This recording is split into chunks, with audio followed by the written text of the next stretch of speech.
Bonjour à tous, bienvenue, Bonjour. bienvenue sur ce webinaire.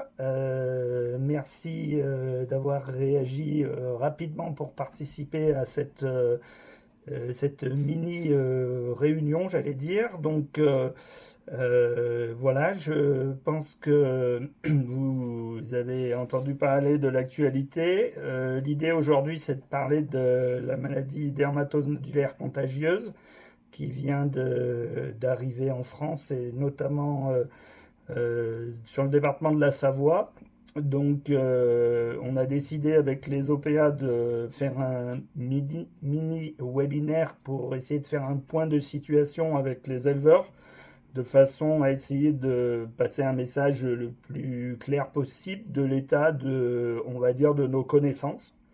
Alors, on n'aura peut-être pas des réponses à toutes les questions, bien sûr, parce que c'est une maladie nouvelle et réglementairement, les choses sont en train de se mettre en place. L'idée aujourd'hui, c'est de vous faire un état de situation et peut-être petit à petit vous amener les réponses au fur et à mesure de l'avancement, on va dire, de la gestion de cette maladie. On a travaillé le GDS avec les OPA, notamment les JA qui sont représentés par leur président Florian Pellegrin qui est à ma gauche. Et nous avons ici aussi donc le personnel de la DDETSPP, les services vétérinaires, avec Fanny Bastien et Monsieur Linder, Christophe Linder, qui est présent ici au bureau à Gap. Avec nous aussi, on a Éric Belot, vétérinaire conseil au GDS des Alpes de Haute-Provence, qui parlera là tout à l'heure. Et l'équipe du GDS des Hautes-Alpes, Florent Briand, qui présentera des choses, ainsi que Véronique Anotte, à qui je vais passer la parole pour expliquer juste simplement le fonctionnement ou réexpliquer le fonctionnement du webinaire. Voilà, si peut-être vous voulez peut-être ajouter quelque chose, mes Bon, collègues participants, là, avant de donc, commencer. rapidement, le but c'est d'arriver à nourrir le maximum de réponses aux questions que vous pouvez vous poser et puis de prendre note de toutes les questions auxquelles on n'aurait pas les réponses et de faire un retour par mail avec l'ensemble des réponses au fur et à mesure en Désolée, sachant c'est la vision, je ne peux pas faire autrement. que ça évolue. Hein. Voilà, j'excuse Eric Lyons qui ne peut pas être là malheureusement, mais ça sera tout. Sandy, si tu as quelque chose à dire particulièrement. Non, je rajoute qu'effectivement, comme M. Pellegrin disait, si vous avez des questions et que potentiellement nous n'avons pas les réponses, on s'engagera à y répondre rapidement. On reste à la disposition de tous pour répondre aux questions. Ok, merci à tous. Je passe la parole à Véronique qui vous présente un petit peu les règles de fonctionnement de ce webinaire, sachant que Véronique pourra aussi faire une synthèse des questionnements qu'il y aura dans la conversation pour essayer de reprendre ça dans la deuxième partie et essayer de répondre à ces questions. Voilà, Véronique, je te passe la parole. Merci. Lors de la présentation, on va couper tous vos micros. Merci de ne pas les rallumer. Et après, sinon, vous posez vos questions en cliquant sur la conversation tout en haut, la bulle. Vous pouvez taper le texte en bas à droite de votre écran, et comme ça, en cliquant lever la main, on pourra vous donner la parole après la présentation. Sinon, je vais recenser un peu toutes les questions qui seront indiquées, et puis on tâchera d'y répondre après. Voilà, bonne réunion à tous. Alors merci Véronique, je passe la parole à Eric. Eric, si tu peux voilà, nous caractériser. Pardon. Oui, excusez-moi, je n'avais pas mis le micro.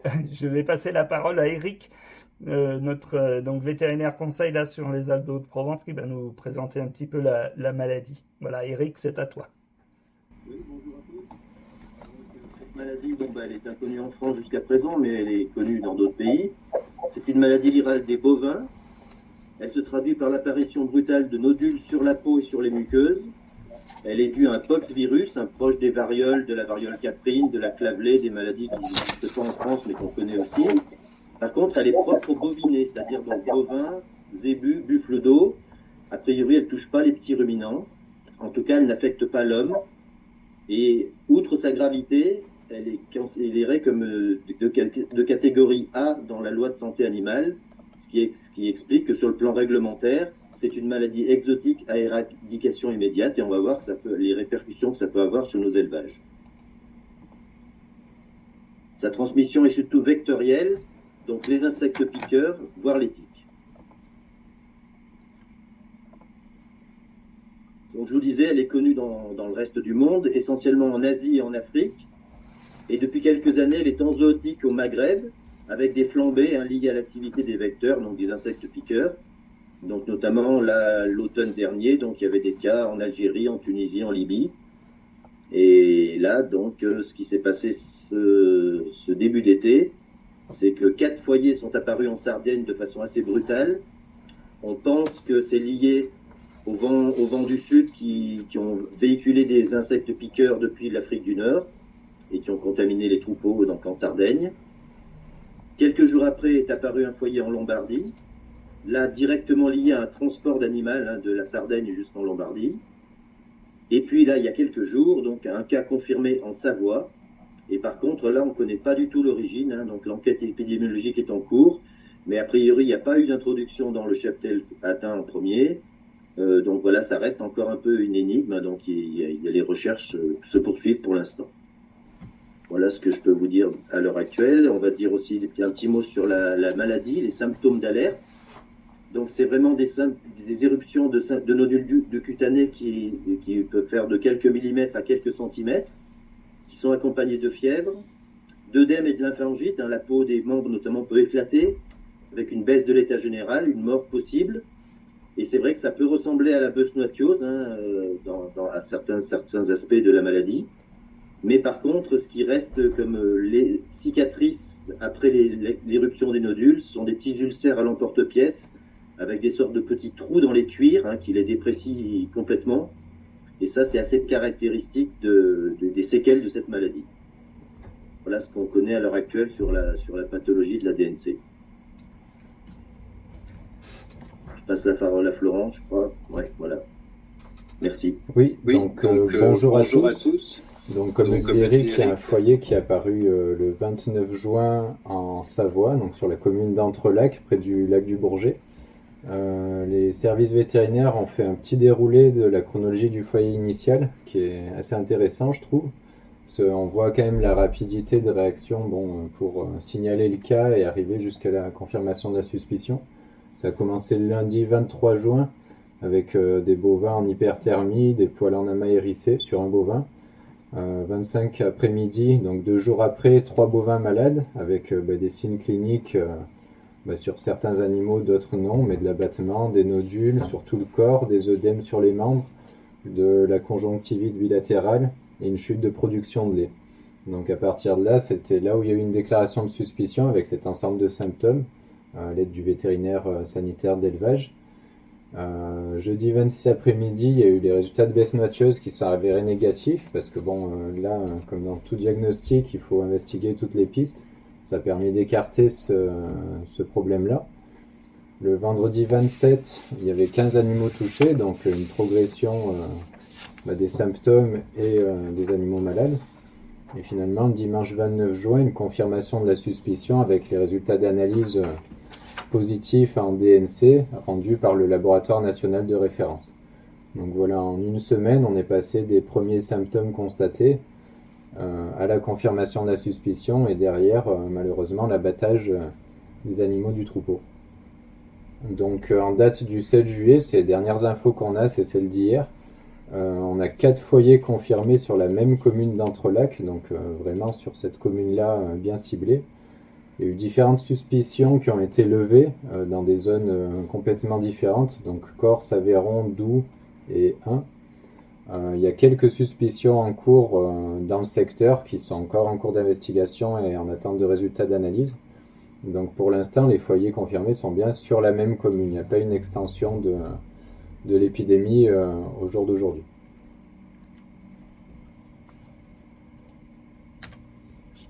Donc de tout ça, il y a une réglementation assez stricte qui se met en place. Comme l'a dit Eric, c'est une maladie classée A dans la LSA, donc à éradication obligatoire. Donc il y a eu une mise en place d'une zone qu'on appelle réglementée, qui se compose de 2 sous-zones en fait, qui ont des réglementations différentes et des conséquences différentes. Donc sur un rayon de 20 km autour du foyer, on a ce qu'on appelle la zone de protection, que vous voyez en rouge sur la carte, et un rayon supplémentaire de 30 km qui s'ajoute à ce premier cercle, qui est la zone de surveillance. Donc au total, on a une zone qui est dite réglementée de 50 km autour du foyer. Donc dans toutes ces zones-là, qui couvrent quand même 4 départements et plusieurs centaines de milliers d'animaux, au total on est sur 280 000 animaux.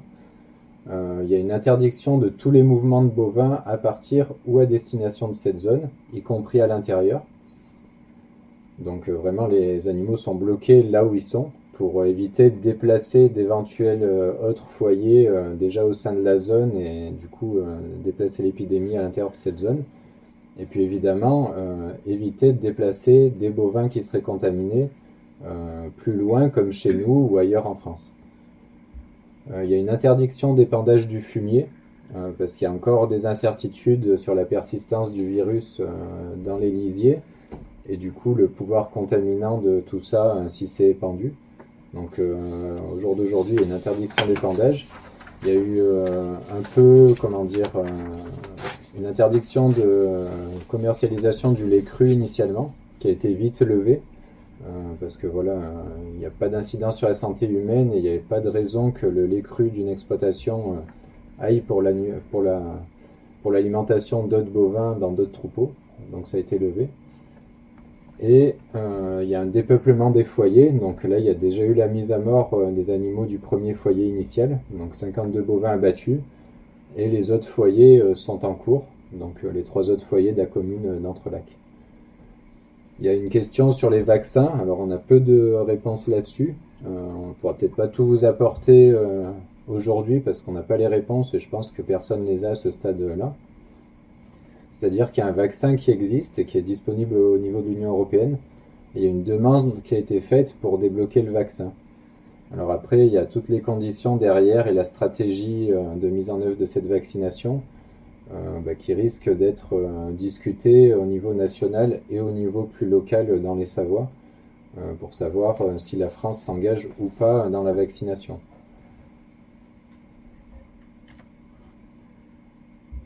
Alors pour la suite, ce qui va se passer, c'est que donc, dans ces 2 zones, il y a des règles un peu différentes. Alors la principale, c'est que dans la zone de protection, la zone centrale, tous les établissements détenant des bovins sont recensés. Normalement, ils sont tous connus et tous les détenteurs doivent être déclarés. Et ils vont faire l'objet de visites vétérinaires pour constater l'absence de symptômes évocateurs de la DNC. Donc là, c'est vraiment tous les troupeaux. Donc vous voyez, ça fait 594 ateliers bovins. Ça risque de se faire en plusieurs semaines. Ça ne va pas se faire immédiatement. Voilà, c'est les vétérinaires sanitaires qui doivent réaliser ces visites. Et après, dans la zone de surveillance, c'est pas tous les cheptels qui vont faire l'objet d'une visite, mais un échantillon. Donc là, qui reste à préciser. Mais ça rajoute, vous voyez, 2156 ateliers bovins, donc évidemment, ils ne vont pas pouvoir tous être visités là en 1 ou 2 semaines ou même plus. Donc ce sera un échantillonnage. Donc à l'issue de toutes ces visites, il peut y avoir une levée de toutes ces mesures de blocage d'animaux, au plus tôt 28 jours après abattage des animaux du dernier foyer et la visite de tous les établissements de cette zone de protection, qui permettrait de conclure à une absence de suspicion ou de cas avérés de DNC. Donc là, la situation telle qu'elle est aujourd'hui, s'il n'y a pas d'autres foyers dans d'autres secteurs, toute cette zone-là est mise un petit peu sous cloche, en attendant que les visites soient faites pour voir l'ampleur des contaminations et éviter que la maladie se propage plus loin que ce qu'elle est aujourd'hui. Je vais repasser la parole à Stéphane qui va vous donner les règles à tenir pour éviter des problèmes par chez nous. Oui, alors, donc la situation, voilà, elle est assez localisée pour l'instant. Comme l'a dit Florent, les bovins des foyers sont tous situés dans la même commune. C'est une grande, enfin, une commune fusionnée, donc c'est une grande commune. Ce qui fait que la zone réglementée n'a pas été modifiée depuis le début de l'événement. Alors, vous connaissez sur nos deux départements les relations importantes et techniques et commerciales entre les éleveurs bovins des Hautes-Alpes, des Alpes de Haute-Provence et des Savoies. Donc, l'élément crucial dans la gestion de cette maladie, c'est qu'il faut absolument respecter la réglementation qui consiste à ne pas faire sortir des bovins de la zone réglementée. Alors, les choses peuvent se faire de façon par méconnaissance, mais je crois que c'est un élément clé. Il faut à tout prix que vous n'introduisiez pas des bovins dans nos départements issus de cette zone réglementée, ce qui est formellement interdit, mais sur le coup d'une méconnaissance ou d'un animal qui transiterait, il faut absolument connaître l'origine de tous les animaux que vous souhaitez acheter ou qui vous sont présentés. Voilà, on n'est pas à l'abri d'avoir un déplacement de bovins et d'une vente, comme on dit, à l'arrière du camion, qui pourrait poser des difficultés. Donc ça, je pense qu'il faut qu'on soit extrêmement vigilant à ces mouvements. Il y a beaucoup de mouvements dans nos départements. Alors, on parle d'achat, mais on parle de mise en pension, on parle de retour de pension, on parle de retour d'estive. Enfin, tous ces mouvements-là, ils sont à surveiller vraiment. Et c'est le rôle de chaque éleveur d'être complètement sûr de la provenance des bovins qui leur seraient présentés. Là, je pense que c'est bon. Nous, on l'a mis en point critique numéro 1. On pourra en rediscuter, mais la première, à mon avis, c'est le risque le plus important, c'est l'introduction d'un animal. Donc ça, lorsque vous avez un doute de l'origine d'un animal et de sa zone, vous pouvez consulter les cartes, vous pouvez consulter la liste des communes concernées et vous pouvez nous téléphoner pour nous demander l'origine certaine de l'animal. Et en tout cas, comme on doit être extrêmement prudent, en cas de doute, il vaut mieux refuser d'introduire un animal que de faire une vérification a posteriori. Donc ça, je pense que c'est le principal. La deuxième chose qu'on mettait en avant, c'est qu'il faut avoir une attention particulière sur ces animaux actuellement. Et il faut se dire que voilà, on fait des visites des différents lots, on est attentif, on informe éventuellement les bergers qui auront voilà, des animaux sur leur responsabilité. Donc ça, c'est très important. Et en cas on va dire de suspicion, c'est très important de réagir rapidement et de signaler une suspicion à votre vétérinaire sanitaire qui va faire évidemment, à mon avis, qui va se mobiliser rapidement pour lever un doute éventuel. Alors, sachant que les Savoyards nous ont dit que les débuts de la contamination ressemblent étrangement à un démarrage de bestnoitiose, ça veut dire que vous avez vu le schéma savoyard, il faut réagir assez rapidement et lorsque vous avez une suspicion, ça vous engage aussi à ne pas déplacer les animaux en attendant d'avoir levé une éventuelle suspicion. Donc c'est vraiment un appel à la prudence de toute la filière bovine. Et à chaque fois que vous avez un doute, voilà, prenez le téléphone et contactez votre vétérinaire. Voilà, je pense que là-dessus, il faut être, on va rentrer dans une période où il va falloir être très très attentif. Donc voilà un peu les quelques, on va dire, informations qu'on avait à vous présenter. Voilà, je vous avais dit, c'est relativement restreint. C'est surtout un appel à la prudence et un appel au respect on va dire, des mesures globales de biosécurité qui devrait être pratiqué tout le temps, notamment dans le cadre de l'introduction d'un animal qui vienne de n'importe où, avec les premières mesures qui consistent à donc isoler les animaux introduits en quarantaine, de façon à observer chaque animal et avoir sur au moins une quinzaine de jours un état de santé régulier de cet animal ou de ces animaux. Voilà. Donc voilà pour on va dire les mesures actuelles dans le département des Hautes-Alpes. On vous propose de poser des questions. Alors pour poser les questions, levez la main et puis voilà, on essaiera de distribuer la parole. Est-ce que Fanny, tu avais quelque chose de particulier à ajouter par rapport à la présentation d'un point de vue information ou peut-être éventuellement de dire que effectivement les mesures de restriction de mouvement sont les plus importantes et que de notre côté on surveille les bovins qui sont potentiellement actuellement dans la zone de surveillance et qui sont issus du 05. On a contacté les éleveurs pour leur rappeler la plus grande vigilance à avoir. D'éviter les allers-retours même de vous pour aller voir les animaux s'il y en a dans la zone de surveillance et qu'on reste encore une fois à disposition pour d'éventuelles demandes particulières. Voilà. Alors aujourd'hui c'est pas un nombre très important d'animaux ni d'élevage issus de la région PACA dans cette zone. Voilà, c'est pas. Il y a peut-être une vingtaine de troupeaux concernés. Voilà, mais ils sont prévenus. En tout cas, c'est plutôt les mouvements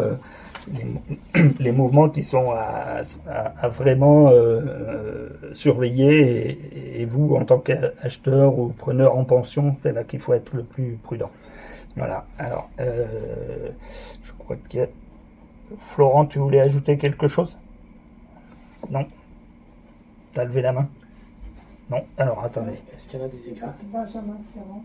Ah, Benjamin Ferrand, pardon. C'est moi qui... Oui, Benjamin. Oui, bonjour à tous.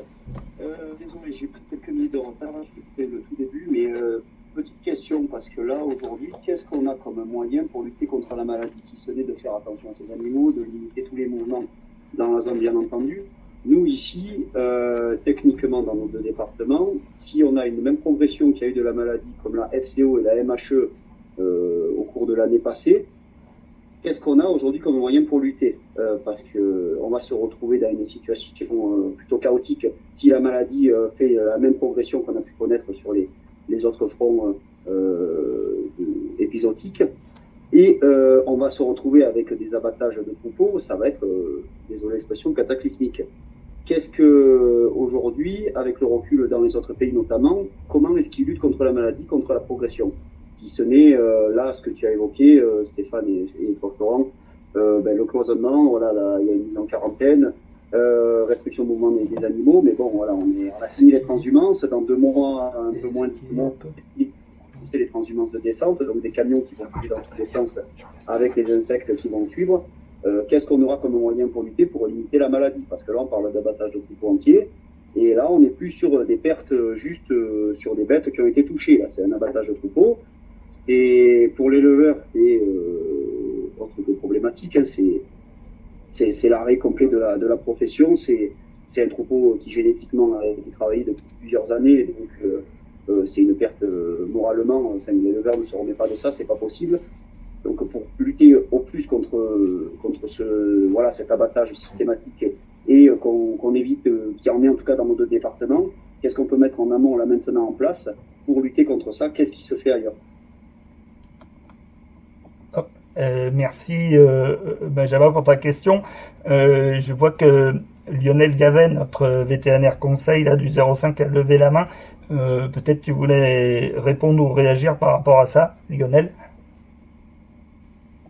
Oui, vous m'entendez? Oui. C'était juste par rapport sur cette question qui vient d'être posée, qui est très pertinente. Vous m'entendez bien, hein? C'est bon ou... Oui, impeccable. Très bien, ouais, parfait. J'ai assisté sur la réunion d'hier où il y avait où il y avait Astrid aussi qui était présente. On insistait que, il y a de nombreux points communs avec la bestnotiose, c'est-à-dire que non seulement sur la clinique, mais aussi sur les modalités de transmission. C'est-à-dire qu'en fait, la transmission de ce qu'on sait sur les autres pays se fait essentiellement par les insectes piqueurs broyeurs Tan et Stomox, avec la même problématique de transmission relativement proche. Donc on n'est pas sur des modèles de moustiques culicoïdes qui pourraient être déplacés par le vent et tout ça. Et du coup, ça appuie encore plus sur la nécessité de contrôler tous les mouvements de bovins et penser notamment, ce que je n'ai pas entendu tout à l'heure, si vous devez traverser les zones contrôlées pour déplacer vos bovins, par exemple, ça doit être possible, mais il faut le déclarer si j'ai bien tout compris. Je te passe la parole. Oui, par rapport au déplacement de bovins, on n'est pas rentré dans le détail parce qu'il y a on va dire des mesures réglementaires particulières sur la traversée de la zone ou d'autres types de déplacements. Alors, je vais passer la parole à Fanny qui fera peut-être un point plus précis que ce qu'on a fait sur les déplacements, notamment en zone indemne, en zone réglementée et en traversée de zone. Oui, donc merci. Donc effectivement, la traversée de la zone réglementée, l'entrée de bovins dans la zone réglementée est interdite. Les entrées de bovins à destination d'un abattage sont éventuellement permises. Ça, c'est possible de passer de la zone indemne du 0,5 pour aller potentiellement dans un abattoir qui se trouve dans la zone réglementée. C'est possible, mais on demande vraiment à ce que des conditions précises soient respectées, à savoir pas de déchargement, c'est un transport qui se fait directement, de désinfecter, de nettoyer et bien désinfecter le véhicule de transport qui a permis ce transfert pour éviter de ramener des mouches à l'intérieur. Et d'alerter le service vétérinaire d'inspection de l'abattoir pour les informer de l'arrivée de ces animaux issus de zones indemnes. Éviter, alors ils disent aussi de privilégier les routes, les grands axes routiers et d'éviter de passer à proximité des élevages de bovins. Donc ça c'est un petit peu difficile de savoir où est-ce qu'il y en a sur le chemin, mais voilà, il faut éviter de s'arrêter ou de passer à proximité d'élevages bovins qui se trouveraient dans la zone de surveillance et d'aller au plus vite vers l'abattoir. Alors, si je peux rajouter, c'est concrètement des bovins qui seraient achetés dans les Hautes-Alpes en direction de l'abattoir Bigard à Bonneville pourraient y aller et traverser la zone réglementée. Oui, c'est ça, à condition que ce soit un transport direct, en privilégiant les grands axes routiers et en évitant de passer à proximité des élevages bovins. Mais sinon, ce transfert-là de bovins pour abattage uniquement vers la zone de surveillance, il est permis.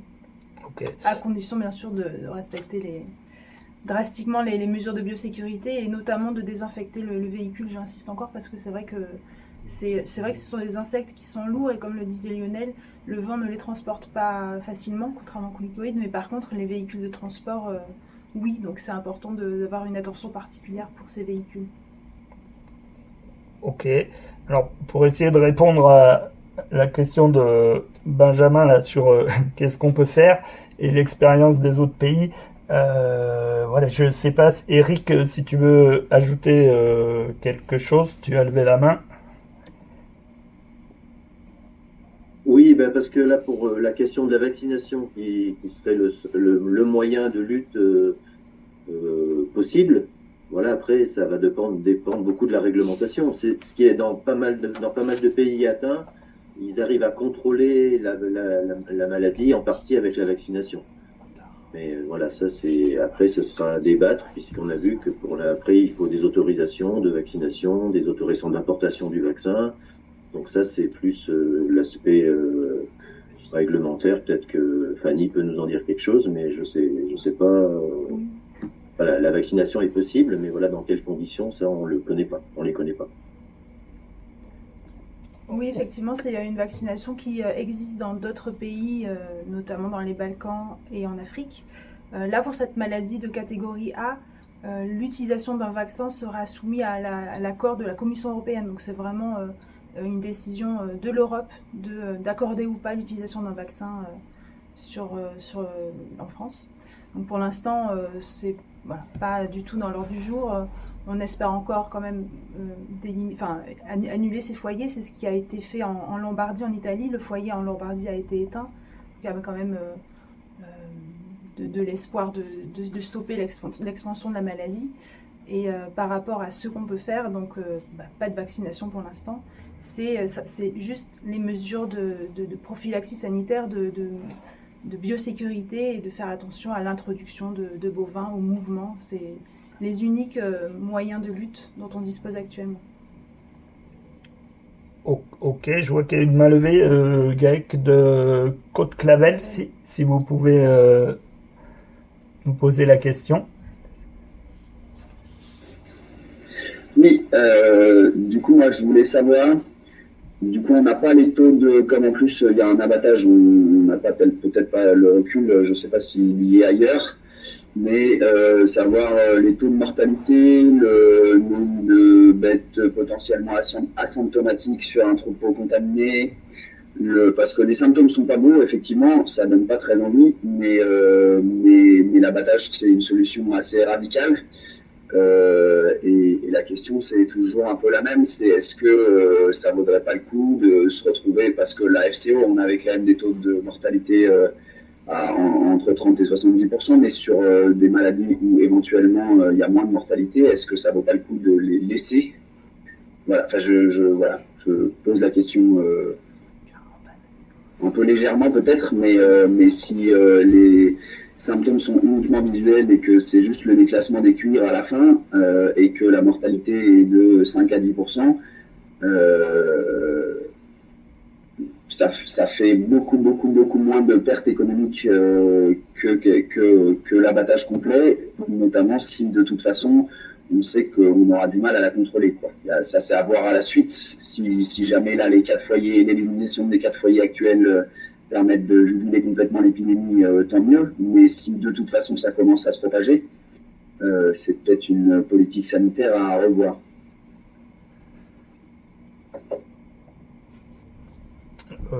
Là sur l'abattage, c'est toujours des questions extrêmement sensibles.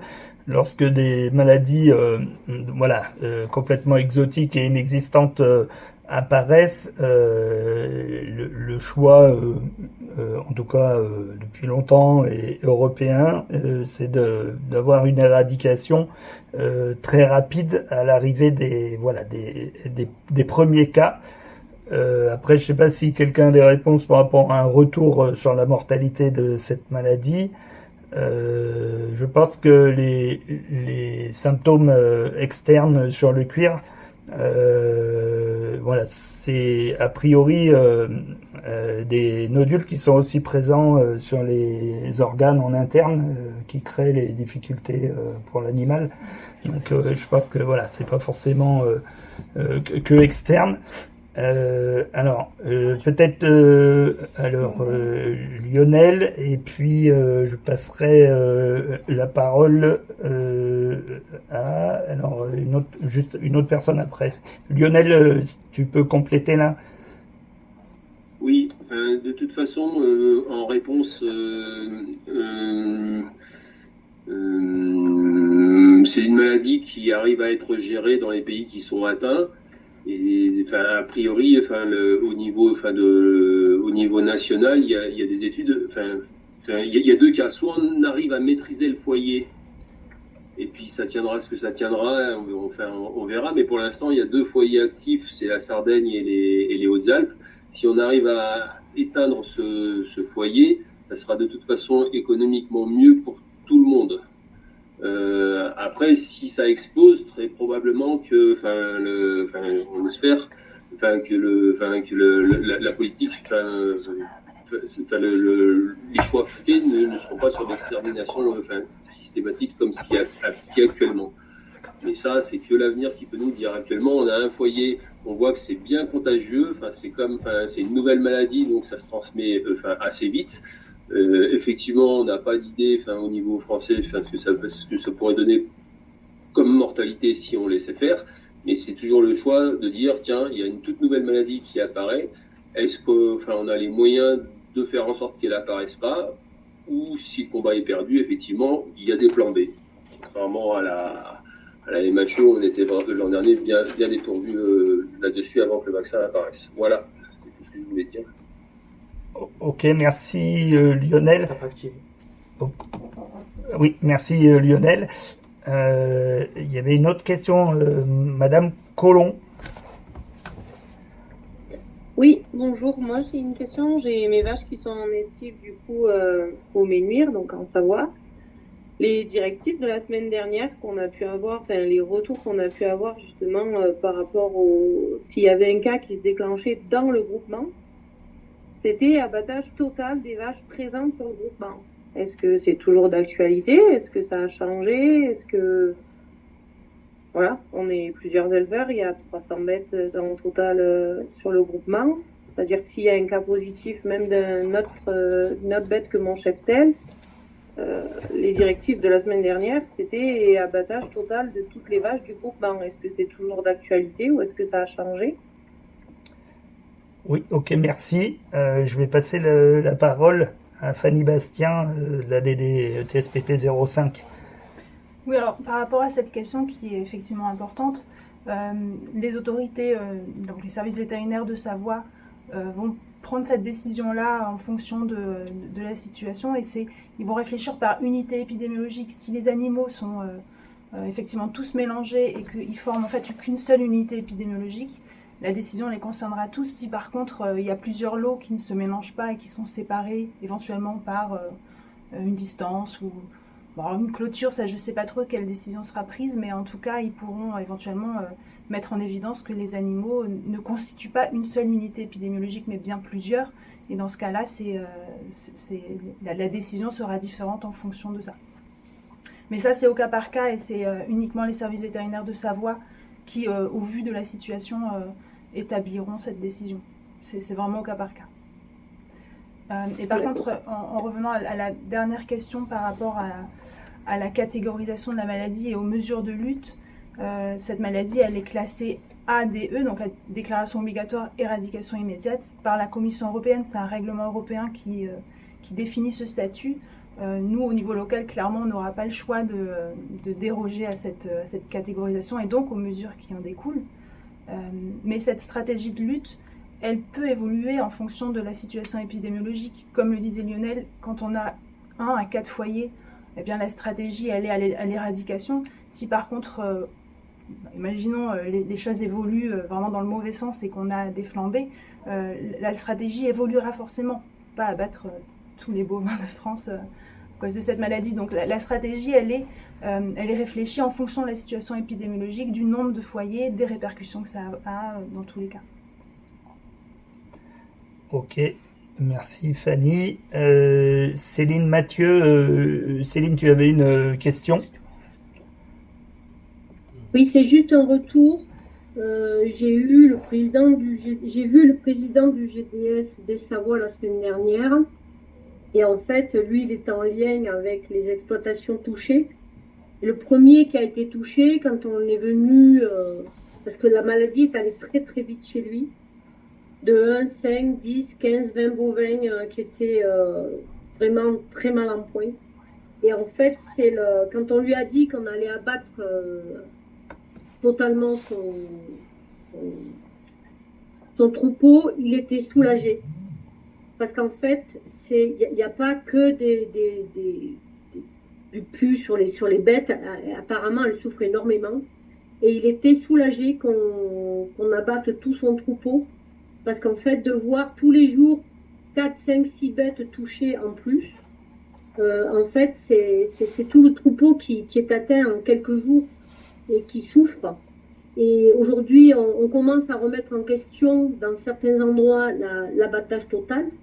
Mais je pense que pour protéger les autres, l'abattage total des foyers et faire très attention, peut-être lever le pied sur acheter des animaux jusqu'à ce que peut-être on ait réussi à endiguer cette épidémie-là, ou ne pas transporter les animaux pendant quelque temps. Peut-être que c'est aussi se protéger, c'est aussi de la biosécurité. Et je pense qu'il ne faut pas avoir peur de rester chez soi et de garder ces animaux à la limite pour pas essayer d'étendre au maximum la maladie. Laisser faire les services vétérinaires et les GDS de Savoie parce qu'ils sont en train de gérer au mieux le truc. Et je pense qu'il ne faut pas avoir peur de l'abattage total de ces foyers-là. Et il ne faut pas essayer de remettre en question au jour d'aujourd'hui cette pratique-là, qui est pour l'instant la meilleure pratique qu'on puisse pour protéger les animaux des voisins. Merci. Oui, merci Céline pour cette réaction terrain, quoi. Parce que c'est vrai que voilà, on n'a pas toujours les réactions d'éleveurs, quoi, hein, là-dessus.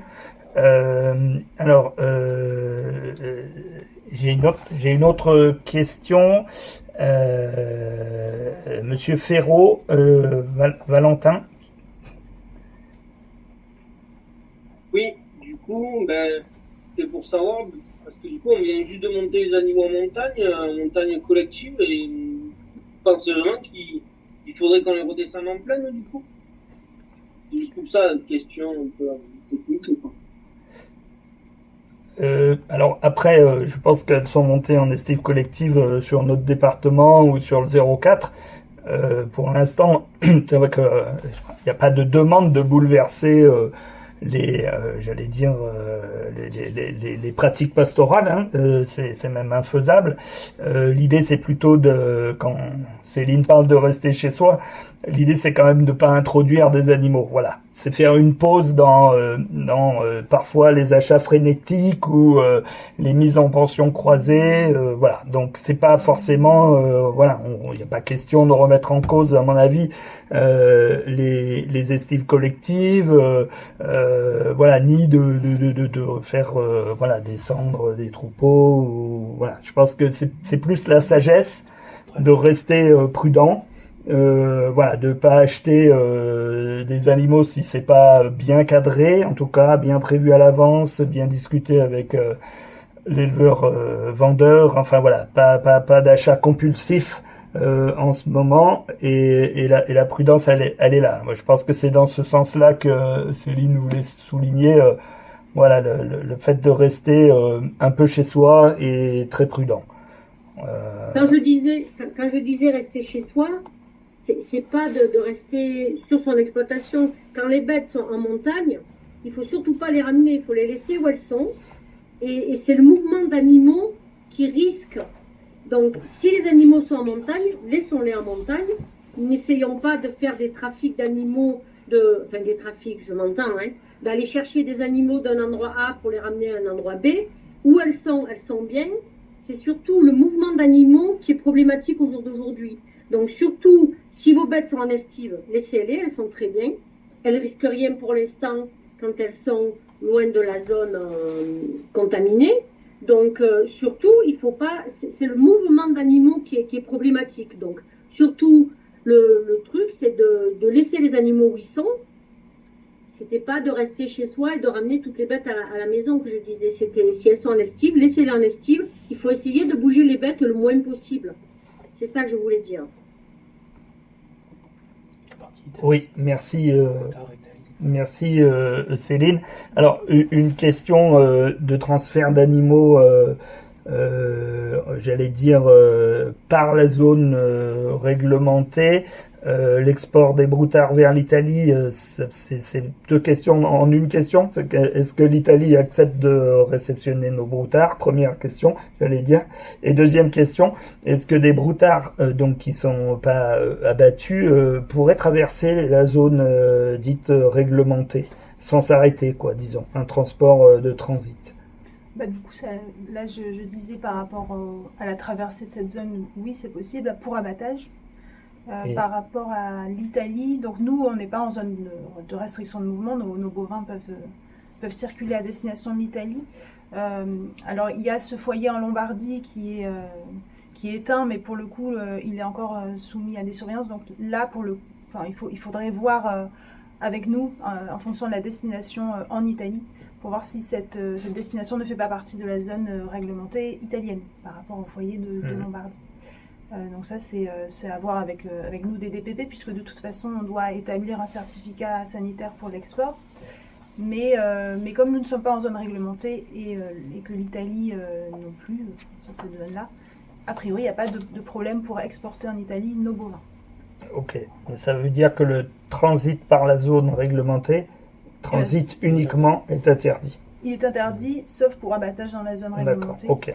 À condition que ce soit un transport direct. D'accord, donc avec question que ça pourra poser éventuellement pour descendre de Tarentaise sans passer par la zone réglementée, ce qui est compliqué. Ok. Bon, on n'a pas toutes les réponses à toutes les questions. Enfin, bon, on l'avait dit, mais c'est normal parce que ça appelle quelques questions qui seront, à mon avis, creusées d'ici, notamment la descente d'estive des bovins ou des ovins, quoi. Ok.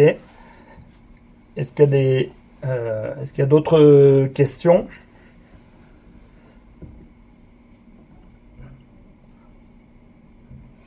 Pas plus. Est-ce qu'on a d'autres éléments à donner? Véro, est-ce qu'il y a des questions? Non, il n'y a pas de questions écrites. Pas de questions écrites. Écoutez, on peut peut-être clôturer ce mini webinaire. Bien sûr, au GDS, on est tous mobilisés pour essayer de répondre à vos questions et comme on l'a dit dans les précédentes crises sanitaires, il vaut mieux passer des coups de fil, poser des questions que de faire une bêtise. Donc on a pas mal de questions. Des fois le téléphone il sonne occupé, mais on est mobilisé. Il n'y aura pas d'interruption pendant les vacances de toute façon et on répondra à toutes les questions. J'allais dire comme d'habitude, mais il n'y a pas là-dessus, on est mobilisé, les autres OPA sont mobilisés, on échange entre nous régulièrement. La FCO 2024 nous a entraîné à ce type d'exercice. Alors pour communiquer, je pense qu'on fera comme d'habitude, souvent un petit SMS et puis un lien sur peut-être le site de l'AFR pour pouvoir avoir une information un petit peu plus complète. Donc, vérifiez un petit peu vos SMS, vos mails. Ça reste le moyen le plus rapide de vous informer. On a tous des boîtes mail très très pleines, mais je pense que on essaye de pas vous inonder, mais c'est pas impossible que on refasse un dispositif qui, en fin de chaque semaine, on ait une information si la zone venait à évoluer. Donc et surveillez bien la situation qui peut être évolutive. Je pense que les Savoyards ont mobilisé toutes leurs forces pour contenir les foyers. En Sardaigne, on n'a pas une explosion des foyers actuellement, alors que c'était les premiers qui sont apparus. J'ai pas connaissance de ça, donc peut-être que là aussi la Sardaigne arrive à contenir la maladie. On parlait de ce qui se passe à l'étranger, mais là on travaille en temps réel. Mais bon, si la Sardaigne arrive à contenir ses foyers, c'est peut-être aussi positif, quoi. Voilà, on reste sur une note un peu optimiste. Et puis au nom du GDS et des deux GDS, d'ailleurs, je remercie tous les participants d'avoir été présents. Ça fait quand même une soixantaine d'éleveurs, donc c'est pas mal, et ces méthodes de communication sont parfois plus percutantes et efficaces que nos mails et nos SMS, quoi. Donc merci à tous et bon après-midi. À bientôt.